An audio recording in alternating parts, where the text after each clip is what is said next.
자, 오늘 말씀은 사무엘하 6장 1절에서 15절 말씀. 제목은 예루살렘으로 언약궤가 들어오다. 예루살렘에 언약궤가 들어온다. 언약궤가 예루살렘에 들어온다는 것은 하나님의 임재가 온다는 거죠.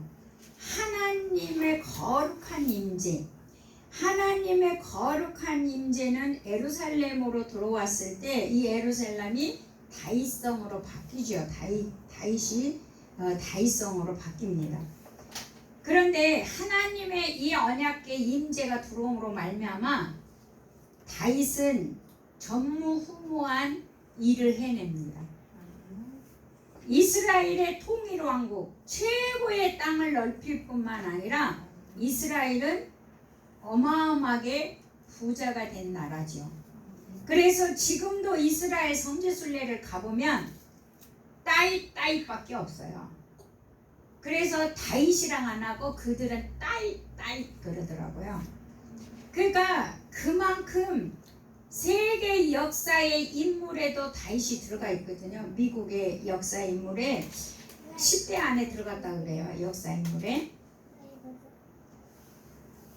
그러니까 언약궤가 들어왔다. 오늘날 신약으로 표현하면 예수 그리스도가 들어왔다. 말씀이 들어왔다. 성령이 내 안에 계시다. 그러면 놀라운 역사가 있다는 거죠.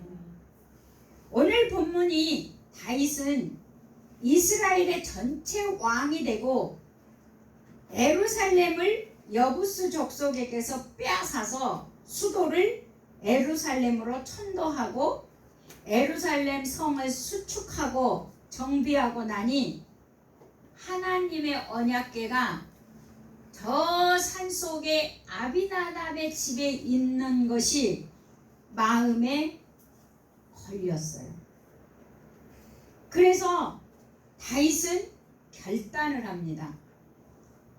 나는 이런 왕국에서 이렇게 잘 지내고 있는데 하나님의 언약궤는 저 산속에가 무명의 집에 머무는 것이 마음이 불편해서 그 언약궤를 가지고 오기로 결심하죠. 다윗의 신앙은 참 멋지죠. 자기가 행복하니까 누구를 생각해요? 하나님. 우리는 괴롭고 고통스러우면 하나님이. 근데 이제는 행복해도 하나님. 그래서 옛날 우리 속담 있잖아요. 잘 되면 내 탓, 안 되면 저 탓. 근데 우리는 잘 될수록 하나님을 생각한다는 것은 훌륭한 신앙이죠. 예. 다윗은 오직 하나님만을 섬기고 사랑하는 자였습니다. 그런데 오늘 본문 사무엘하 6장 1절에서 보면 하나님의 언약궤를 가져오려고 군대 3만 명을 모집해 갖고 갑니다. 그러면 국가적으로 굉장히 귀중한 행사요, 국가 정책의 하나로 대국민적으로 옮기려 했습니다. 얼마나 멋있습니까? 근데 하나님 기뻐할까요?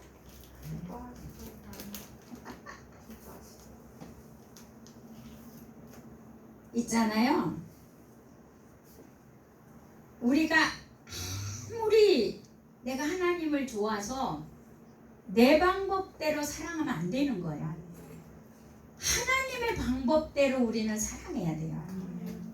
하나님의 원하시는 대로 우리는 그를 경배하고 찬양해야 돼요. 내가 기분 좋으니까, 내가 하나님의 언약궤니까 성대하게 아니라는 것을 오늘 보여주고 있는 거지요. 거대하고 성대하게 행하려고 하는 것이었으나 오늘 사무엘하 6장 3, 4절에 보니까 그 아비나답의 그 아들이 아요와 우사인데 아요는 앞에서 끌고 우사는 뒤에서 수레를 끌고 갔어요. 근데 그 아들들이 이제 아비나답이 성경에는 다 안 나왔지만 역사적으로 보면 네이 사람이었던 거라고 기록을 하고 있더라고요.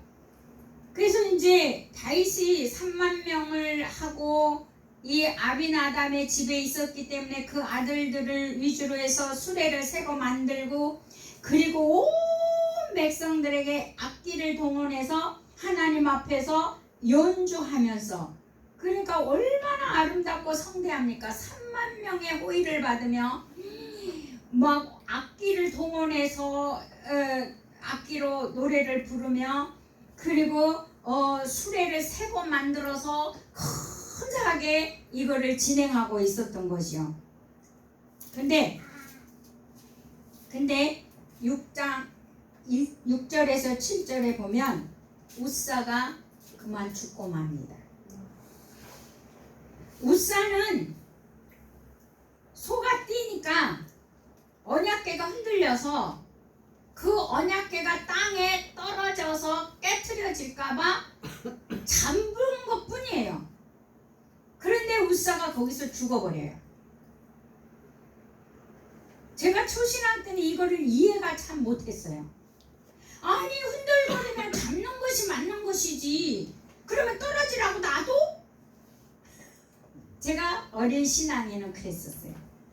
그런데 우사가 죽으니까 다윗이 화도 나고 두렵기도 하는 거예요. 그래서 그 거대한 그 잔치가 완전히 우사가 죽음으로 말미암아 모든 진행이 수독이 되버려요.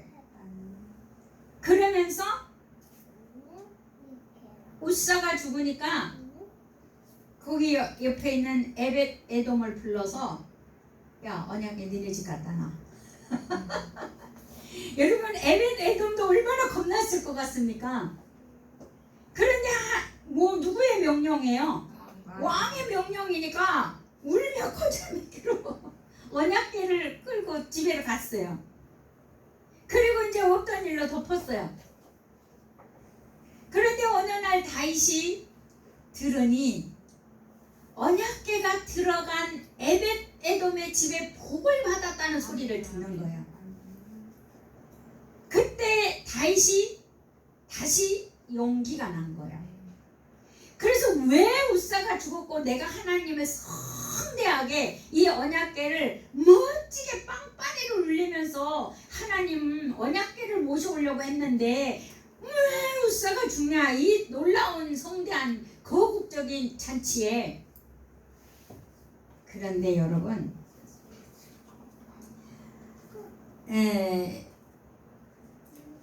이 언약궤는 모세가 율법에 레인만 뭐 하게 돼 있어요? 만지고 어깨에 메고 움직이라고 이미 명령을 해놨어요. 그러니까 이 율법은 하나님의 법이 있었다는 겁니다.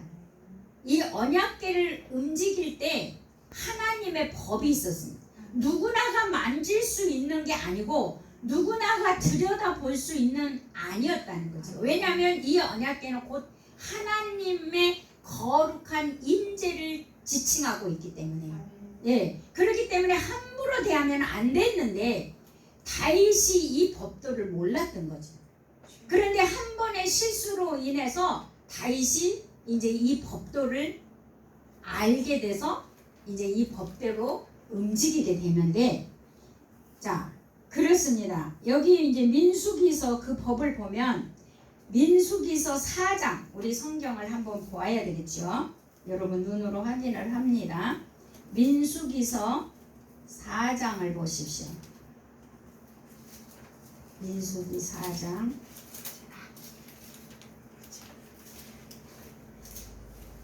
15절을 보십시오. 15절 시작. 진영을 떠날 때에 아론과 그의 아들들이 성소와 성소의 모든 기구 덮는 일을 마치거든 고아 자손들이 와서 맬 것이라. 그러나 성물은 만지지 말라. 그들이 죽으리라. 희망 물건 중에서 이것들을 고아 자손이 맬 것이며. 보십시오. 수레에다가 싣고 가는 것이 아니라 고아 자손, 레위 자손의 고아 자손이 뭘 해야 돼요? 어깨에다가 메고 가는 거예요. 그리고 이 언약궤는 함부로 만지면 레위 자손이라 할지라도 고아 자손만 메고 만질 수가 있는 거예요.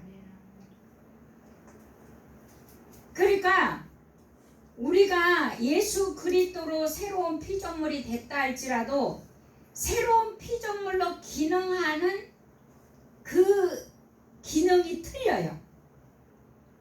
우리가 옛 신앙과 새로운 피조물로 기능하는 신앙이 틀리듯이 구약에서도 이 언약궤를 움직일 때 이게 하나님이 법도를 정해 놓으셨다는 거예요. 근데 다윗이 이것을 뭐 했어요? 무시했어요. 왜 그랬을까요? 몰라서. 몰라서.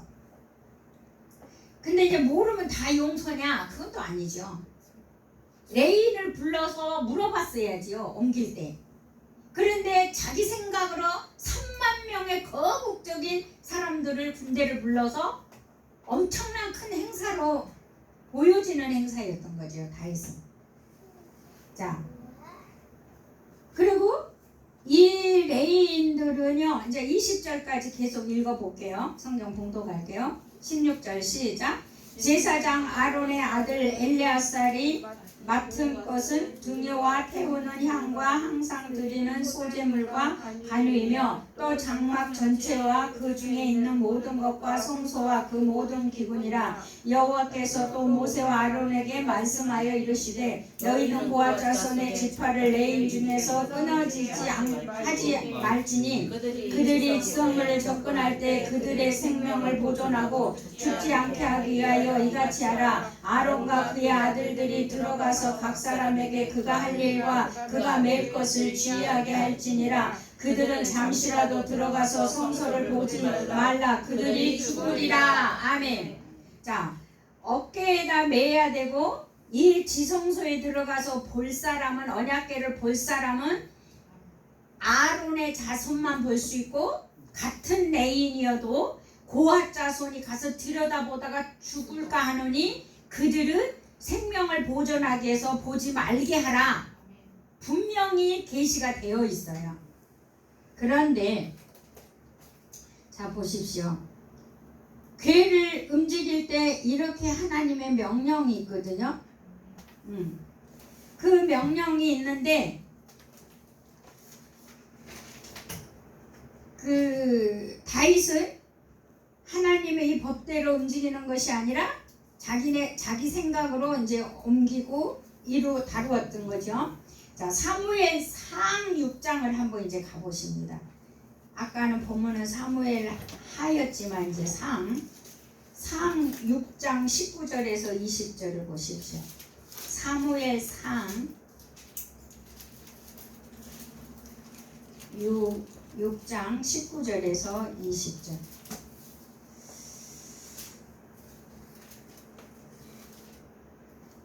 시작. 베세메스 사람들이 여호와의 궤를 들여다본 까닭에 그들을 치사 5만 70명을 죽이신지라. 여호와께서 백성을 쳐서 크게 살육하셨으므로 백성이 슬피 울었더라. 베세메스 사람들이 이르되 이 거룩하신 하나님 여호와 앞에 누가 능히 서리요. 그를 우리에게서 누구에게로 올라가게 할까 하고. 자, 이 언약궤가 베세메스로 이제 언약궤 이스라엘 백성들이 블레셋하고 전쟁을 했어요. 그런데 마지막 이스라엘의 제사장인 엘리의 아들 홈리와 비느하스가 언약궤를 메고 전쟁터를 갔어요. 맨날 블레셋한테 지니까 야 우리가 언약궤를 갖고 가서 전쟁을 해보자. 이길 수 있을까? 그리고 언약궤를 갖고 갔는데 블레셋이 그거를 뺏어갔어요. 언약궤를. 그래서 이제 뺏어갔는데 이 블레셋이 뺏어갔는데 가서 이제 자기네 신전 다곤 신전에다가 이 언약궤를 모셔놨어요. 그런데 하나님의 언약궤가 온 날부터 블레셋 다곤 신전에는 자기네 그 여신상이거든요. 다곤 신상이. 근데 잠자고 일어나면 모가지가 떨어져 있고 팔다리가 떨어져 있고 그것이 툭 떨어져 있는 거예요. 그리고 이 언약궤가 들어오면서 막 백성들이 독종에 걸리고 병에 걸리고 난리를 치는 거예요. 그런데 70일 동안 머무르는데 블레셋이 고통을 당하는 거예요. 그러니까 이제 회의를 하겠죠. 우리 보내버리자. 그래서 이제 보내버리는데 그때 벳세메스로 이제 이 언약궤가 들어왔는데 사람들은 그거를 언약궤를 분명히 여기서 뭐라 그랬어요? 들여다보면 죽는다 그랬잖아요. 그런데 언약궤가 들어오니까 사람들이 호기심에 보러 가겠어요? 안 가겠어요? 보러 간 거예요. 그래서 들여다보다가 죽었어요. 그래서 하나님은 왜 당신의 임재가 있는 언약궤를 들여다보는데 죽었을까?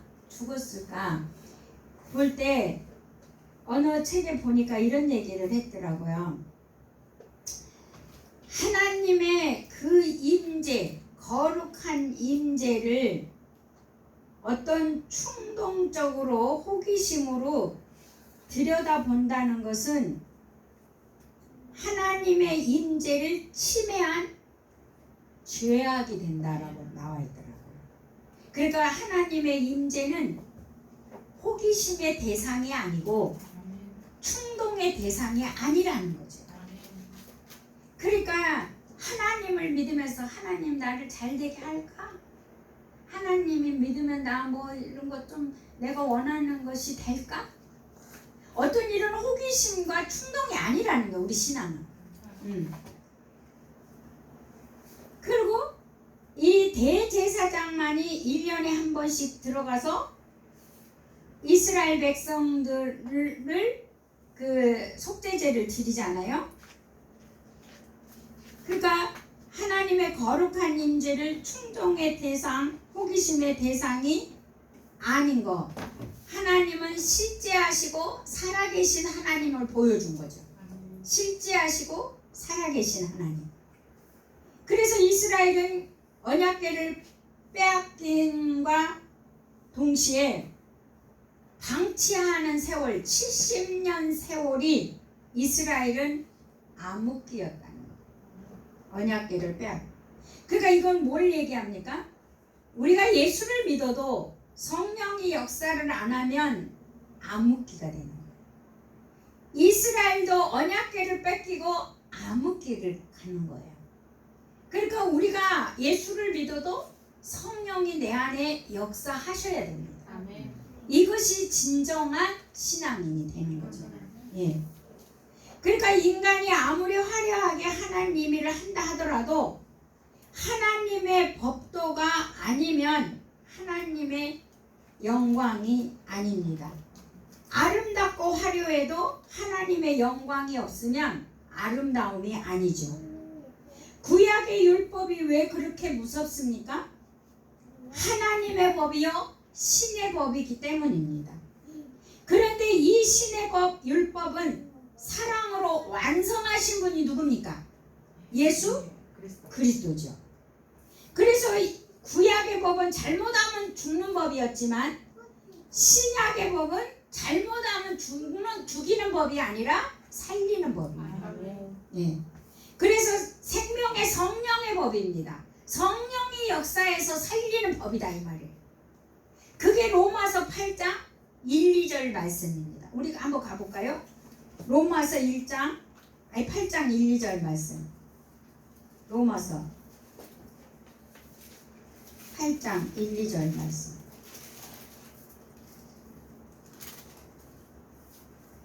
시작. 그러므로 이제 그리스도 예수 안에 있는 자에게는 결코 정죄함이 없나니 이는 그리스도 예수 안에 있는 생명의 성령의 법이 죄와 사망의 법에서 너를 해방하였습니다. 아멘. 그러니까 우리는 이제는 안 되는 법, 죽을 법이 없어요. 뭐라고요? 안 되는 법, 죽을 법이 구약의 법은 안 되는 법도 있고 죽을 법도 있었어요. 그런데 신약에서는 죽을 법이 없어요. 이제는. 왜? 영원한 생명을 우리에게 줬잖아요. 그죠? 그래서 우리는 죽은 법이 없어요. 이제는 영원한 생명을 줬고 우리에게는 살리는 법이 왔거든요. 그게 그 살리는 법을 갖고 오신 분이 누구예요? 예수 그리스도. 그래서 우리가 오직 오늘 찬송에 우리가 불렀던 찬송처럼 우리는 오직 누구만 사랑하고 누구만 경배하면 되는 거예요. 그렇죠? 주님만 사랑하고 주님만 경배하면 그분은 나를 살리는 법으로 역사합니다. 자, 누구만 경배하고 사랑하면 무슨 법으로 역사한다고요? 주님만 사랑하면 성령의 세계입니다. 무슨 법이 역사해요? 성령의 예, 살리는 법이 역사해요. 그러니까 나는 절대로 망할 수 있어요, 없어요? 나는 망할 수도 죽을 수도 없는 거예요. 아멘. 이것이 기독교인의 신앙인 거예요. 아멘. 예. 근데요, 나 망하면 어떡하지? 나 안 되면 어떡하지? 아, 나 잘못되면 어떡하지? 이거는 이 생명의 성령의 법에 신앙이 있어요, 없어요? 없습니다. 없어요. 그런 생각을 한다. 근데 우리는 그런 것을 너무 길들여지게 생각을 하고 있기 때문에 어떤 문제가 닥치면 어떻게 해요? 나는 안 된가 보다. 난 재수가 없나 보다. 여러분, 운명은 누가 우지자주한 줄 아세요? 내가. 운명은 누가 결정을 해요? 내가. 내 운명은 내가 결정하는 거예요. 예. 왜냐하면 하나님도 아니에요. 내가 선택해서 가기 때문에. 우리는 주권자이기 때문에 하나님이 내 운명을 갖고 우지자주한다고 그러는데 절대 아니에요. 하나님은 우리를 죽을 법에서 살려놨기 때문에 네가 키를 갖고 가라는 거예요. 내가 네 안에 있지 않냐 이거예요. 그런데 우리는 신앙 다 까먹고 내 과거의 사단은 내 신앙, 내 세상에서 살았던 방법으로 자꾸 살려고 우리를 이끌어가죠. 자, 안 되는 법, 사망의 법, 이거를 생명의 법으로 바꾸어졌다는 거. 아멘. 괴를 빼앗아갔던 블레셋에서 70일간을 한번 우리가 볼까요? 그 언약궤가 갔던 거기에도 하나님의 임재와 살아계심이 있었다는 걸 볼 수가 있는데 아까 사무엘상에 보니까 사무엘상 6장으로 다시 가서 한번 볼게요. 사무엘상 6장 1절에서 보면 여호와의 궤가 블레셋 사람들의 지방에 있는지 7달이라 블레셋 사람들의 제사장들과 복술자들을 불러서 이르되 우리가 하나님의 궤를 어떻게 할까 그것을 어떻게 그 있던 곳으로 보낼 것인지 우리에게 가르치라. 이제 문제가 일어나니까 복술가를 불러서 이걸 어떻게 하면 좋겠냐 이렇게 이제 자기들 나름대로 회의를 하죠. 그들이 이르되 이스라엘의 신의 궤를 보내려거든 거저 보내지 마라.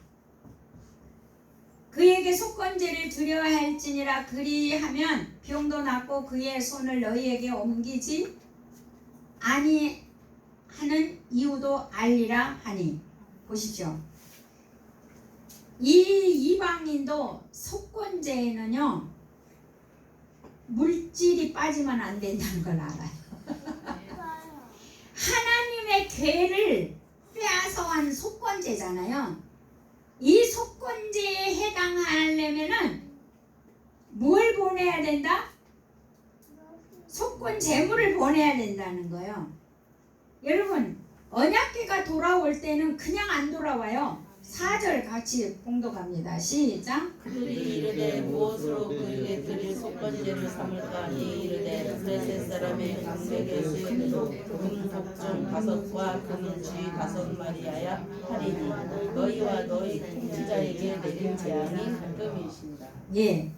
그러니까 이 말은 무슨 말이냐면 블레셋이 성이 5개요. 그러니까 성을 5개니까 금독종 5개, 금으로 독종 5개를 만들어라. 그리고 그 성에 한 성의 동네가 리가 5개. 그러니까 각 성의 리의 숫자로 쥐 동상을 5개씩 만들어라. 그러니까 하나님의 언약궤가 거기 갔다가 돌아올 때는 금덩어리를 갖고 오는 거야. 아멘. 이스라엘에게 금덩어리를 갖고 오게 하는 거야. 참 하나님은 이스라엘을 이 모양 저 모양으로 사랑하시는데 놀라운 거예요. 아멘. 그러니까는 속건제는 반드시 물질적인 보상이 수반되어야 하는 거죠. 그러면서 5절에 보면 그들이 너무너무 재밌는 말을 했어요. 보세요. 5절 시작. 그러므로 너희는 너희 독한 종기 형상과 땅을 만들어 이스라엘 신께 영광을 돌리래요. 이스라엘 신께 영광을 돌려라. 이야 놀랍잖아요. 네? 그 하나님이 지금 하고 있으니까 속건제를 드려서 하나님의 신께 영광을 돌려라. 네. 자 6절에 또 뭐라고 하냐면 바로가 애굽에서 강팍해서 이스라엘을 안 보냈다가 이스라엘을 보낸 것처럼 우리도 그렇게 미련한 짓 하지 말자. 이 복술사들이 이렇게 얘기합니다. 그러면서 7절에는 우리 한번 실험해보자. 이것이 우연인지 하나님의 언약궤가 있어서 이런 재앙이 일어나는지 우리 한번 실험해보자. 그래서 이 실험을 어떻게 하냐. 송아지 새끼가 있고 멍에를 매보지 않는 암소에게 수레를 메어서 실어 보내보자. 여러분 저는 어려서 시골에서 자랐어요. 송아지가 절대로 어미를 안 떨어지려고 하니까 대문을 닫아놓고 떼놓고 가요. 그러면 암소가 안 가려고 애쓰다가 집에서 거리가 좀 멀어지면 이제 열심히 가요. 그리고 이제 일 끝나고 집에 거의 가까워지면 서로 울면서 그 소리를 듣나 봐요. 어미소가 얼마나 빨라지는지 몰라요. 그리고 송아지는 대문에서 음메음메 하고 있어요. 그 사이는요 저 애들 껍딱지하고 똑같아요. 그 송아지도 그래요.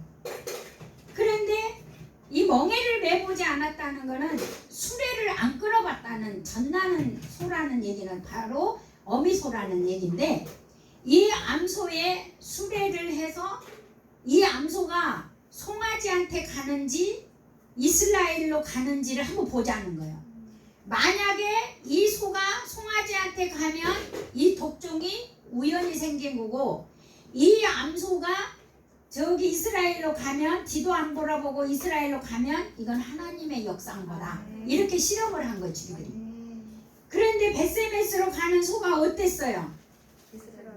이스라엘로 갔어요. 그래서 국경까지 자기들이 쫓아가서 구경하다가 갔어요. 아 하나님의 역사구나. 하나님의 역사인 걸 알고 가게 된 거죠. 네. 그래서 암소를 이스라엘 백성들이 암소를 제물로 뭐 했어요? 하나님께 드렸어요. 그러니까 이렇게 오니까 이제 언약궤 보니까 이스라엘 백성이 들여다보다가 죽었던 거죠. 그 두 암소는 자기 사명 감당하고 제물로 바쳐지잖아요. 바로 우리가 그런 사람이 돼요. 아멘. 예. 사명 감당하고 우리가 하나님께 드려진 제물이 돼야 돼. 아멘. 그런데 내가 했어. 너 알아줘야 돼. 이건 아니라는 거예요. 예. 그래서 우리는 새로운 피조물들은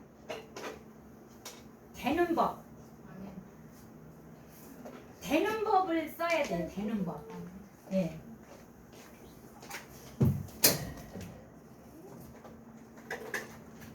약이 떨어졌어.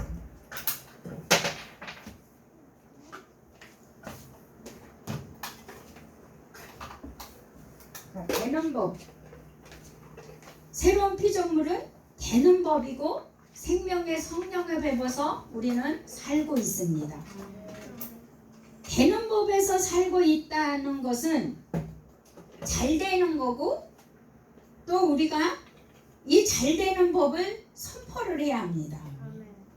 언약궤가 예루살렘으로 들어왔다는 것은 내 안으로 예수 그리스도가 들어왔고 성령이 역사한다는 거예요. 아멘. 그게 바로 요한복음 15장 5절 말씀, 오늘 결론의 말씀입니다.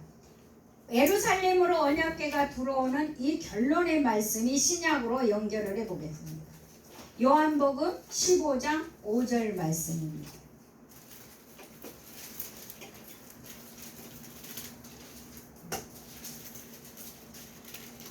요한복음 15장 5절 말씀. 시작. 나는 포도나무요 너희는 가지라. 그가 내 안에 내가 그 안에 거하면 사람이 열매를 많이 맺나니 나를 떠나서는 너희가 아무것도 할 수 없음이라. 없음이라. 아멘. 아멘. 그가 내 안에 내가 그 안에 그분이 나한테 오셨습니다. 아멘. 그래서 우리는 잘 될 수밖에 없는 것입니다. 아멘. 오늘 이 사무엘 하에서도 보면 에베도돔의 언약궤가 들어가서 복을 받았고 그리고 다윗성에 들어가서 복을 받는 역사가 일어났잖아요. 그래서 하나님의 언약궤는 하나님의 거룩한 임재를 나타내고 있습니다. 아멘. 바로 그 임재가 오늘 우리에게 있습니다. 아멘. 예수 그리스도가 내 안에 있는 모든 분들에게는 이런 놀라운 하나님의 거룩한 임재, 성령의 역사가 있습니다. 아멘. 나는 되는 법에서 살고 있다는 믿음을 가지고 아멘. 의식을 가지고 아멘. 한 주간도 승리하는 저와 여러분 되시기를 예수 이름으로 축복합니다. 아멘. 우리 이 시간에 한번 통성으로 기도 한번